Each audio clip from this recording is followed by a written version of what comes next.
Hey everybody, welcome back to my BakeLikeAPro YouTube channel. Today we're going to be doing a really fun and special video. We're going to be doing a sweet pastry dough, and this special recipe belongs to Chef Jason Licker. So what you're seeing today is his recipe, not mine, but I am going to try to demonstrate it the best way I can. So let's get started. 100 grams of unsalted butter, and if you are using salted butter, omit the salt in the recipe. 60 grams of confectioner sugar. This is also called powdered sugar or icing sugar. 3 different names, but it's all the same sugar. 170 grams of all-purpose flour. 20 grams of almond powder. 1 egg yolk, and this is equal to 20 grams. And our last ingredient, 2 grams of salt. So those are the ingredients, so let's get started. For my first step, I want to get all of my flour in, and I'm just going to sift my flour.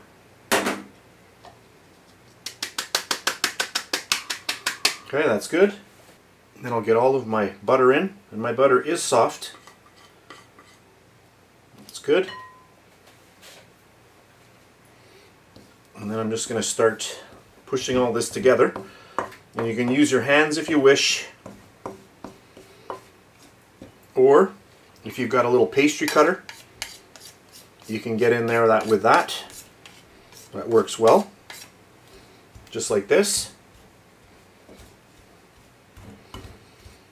So I'm just getting that butter all broken down right into that flour.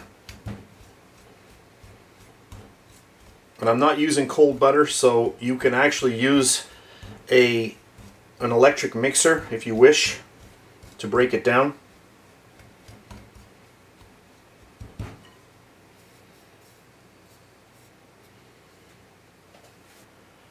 I'm going to get in my salt,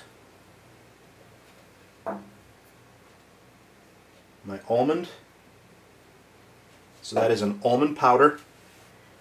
The same kind of thing that you use for macaron.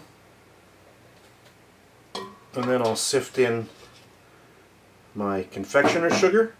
So again, that's called confectioner sugar or powdered sugar or icing sugar.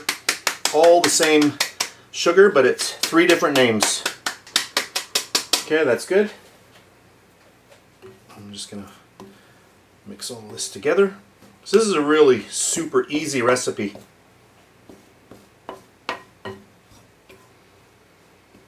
And then that 1 egg yolk. So that's the yolk of 1 large egg. And that's it for the recipe.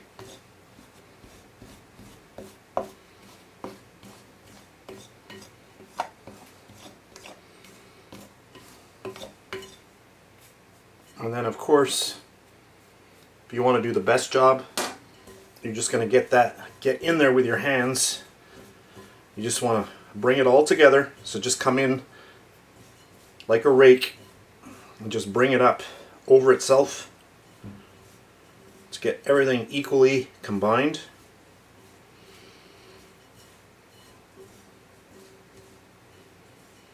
And then I'm just going to start working it. So I'm just grabbing and squeezing at the same time.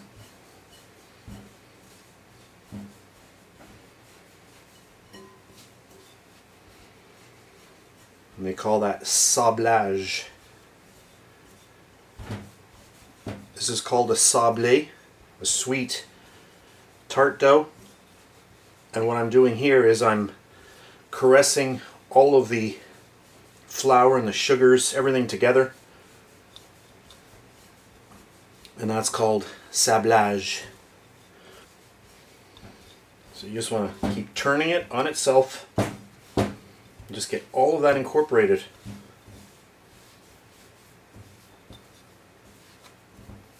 And then you want to take the heel of your hand and just push. That really gets everything in there, and it also imparts heat to help melt that butter a little bit. You just get in there and push. And And you can do this on the table as well.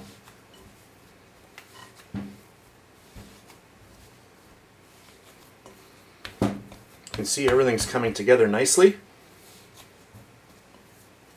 That's what is so magical about weighing your ingredients.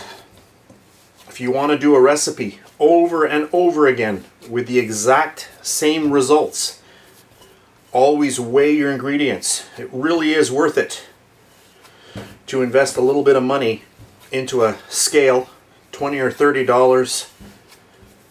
You might even be able to get them, for $15, and they will last you a lifetime. And that there is done. You can see it's coming really coming together. And if you notice something, what does it look like? It looks like sand when sand is wet, and that's exactly what you want.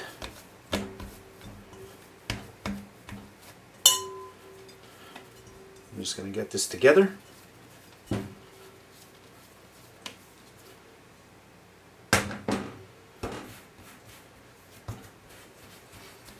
So I am going to chill this for a while. When you're chilling dough, you always want to make a disc. So never chill your dough in a ball. Just press it out like this. Number one, it makes it easier to roll, and the chilling process throughout the dough is much more even or uniform when it's like this. And that's perfect. Now we'll just get it into some plastic wrap. Try to keep it as even as possible. If you're not going to use it today, you can just leave it in the fridge overnight. That's good. We just want to chill that down, let all of the glutens in there, we just want them to really settle down and relax. So there we go, perfect. Off to the fridge. So I had my dough in the fridge for about a half an hour, and then I just brought it out for about 10 minutes, and I've just rolled it out like this. I've got an offset spatula, so once I roll it out, I always go underneath just to release it from the silicone mat. I'm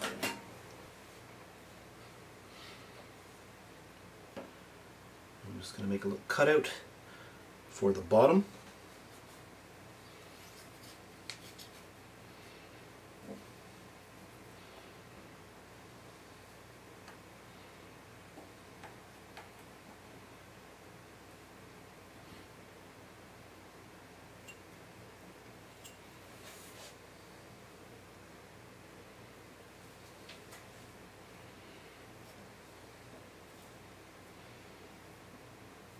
And then just press that right up against the side of your pastry ring.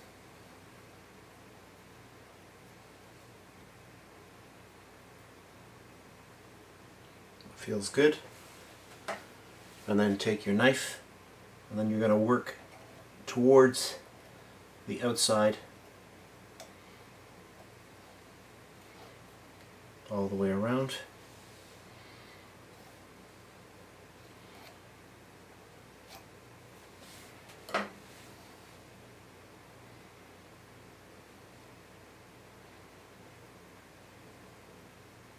There we have it. And I'm just going to grab my fork and I'm going to apply some holes, and this is called docking. So I'm docking the dough, and this allows air to escape from the pastry or the dough as it bakes. So that's good, just like that. And then I'm going to put this into the fridge, and I want to chill it down. Before I do that, I'm going to do a few more, and then I'll come back. So at this point, I've done 2 more, and then I've taken my fork, and once again, I've docked it. Just put a few holes in the bottom, and that will let the steam escape while they are baking. At this point now, I'm going to pop these in the fridge, and I just want to chill them down for a good hour.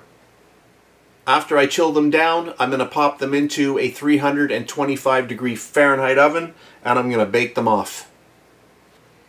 At this point, I have baked off all of my tart shells, and they are cool at this point. 2 of them I did like this, and one I did with some baking beans.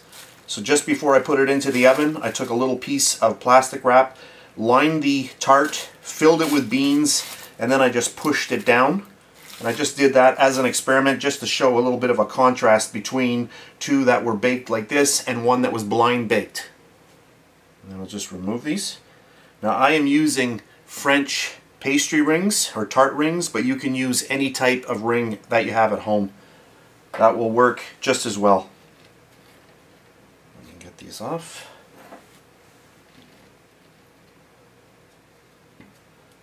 What this video is really about is showing you how nice this dough is. If I tilt this up, you can see that I have no shrinkage on the actual shell.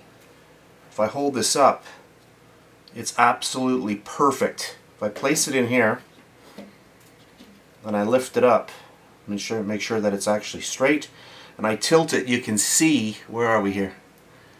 And you can see that it's perfectly flat with the upper edge of the actual ring. If I go around like this, a lot of pastry recipes, you'll do all kinds of things like freezing the dough or chilling the dough. Some people will chill it overnight and they still have problem with shrinkage. So this is a really good recipe. Pull that off. So there we have them. Very, very nice. And then the one that we blind baked. It smells amazing. I've just zoomed in because I do want to show you what this looks like close up. I don't want to move this too much because I want to make sure that it stays in focus. But if I turn it like this, you can see how nice that pastry has kept its shape. It hasn't shrunk at all. And I'll just spin it around here just to show you that. An amazing recipe. Really, really like this. And this is by the Iron Chef, Jason Licker. This is his recipe. So hopefully I've demonstrated his recipe, well enough. I hope I did it justice. The results speak for themselves though.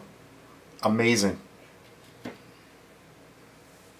I just wanted to mention before I forget that this recipe is really amazing because you do not have to chill your dough before you bake your tarts. And I'll just show you an example of this. So these here, I had chilled the dough. These I had not. I had left the dough out for about 4 hours on my countertop. I rolled it out, did exactly what you saw me do earlier in the video to create the little tart shells, and then I just put them in here, dock them, and right into the oven. And I'm going to show you this. So let's just pull these off. So these two were not chilled at all. And I'll just take one and I'll turn it up like this, and I'll take one of the original ones and I'll just put it like this, and we'll just turn them around. I'll turn one way, one the other, just so that you can see there's absolutely no difference. So that there just is good proof that this here is a recipe that you do not need to chill. So you can see them here, and if I place one in here, I'll push this down underneath and I'll just turn it so you can see, and you can see that there's absolutely no shrinking in there. Let me just do that again and we'll turn that. Really amazing. So I really love this recipe. For the last little bit of my video, I'm going to fill my little tarts here with a nice chocolate ganache. And for that, I'm going to use my chocolate funnel. So this is a really fun funnel. You fill it, and then it's got a little handle here. You just give it a little squeeze, and then you can fill your tarts. It's very, very precise. So I'm going to go fill that up, and then I'll be back.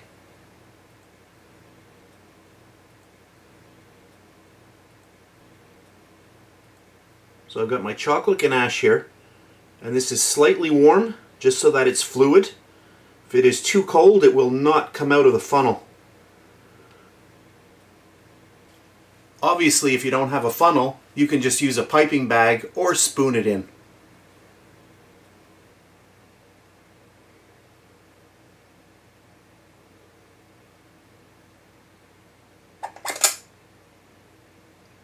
I'll just zoom in for the last one.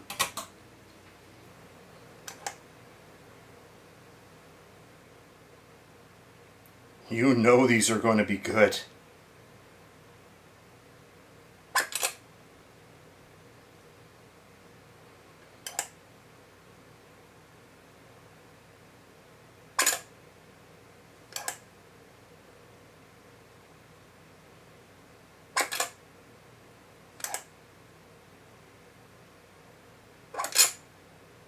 I think that's perfect. So at this point, I'm going to pop these into the fridge for about 20 minutes. I just want the ganache to set up a little bit more quickly, and then I'll come back and we'll cut into one. So the only thing left to do, let's cut into one. And I'll just flip it around. Look at that.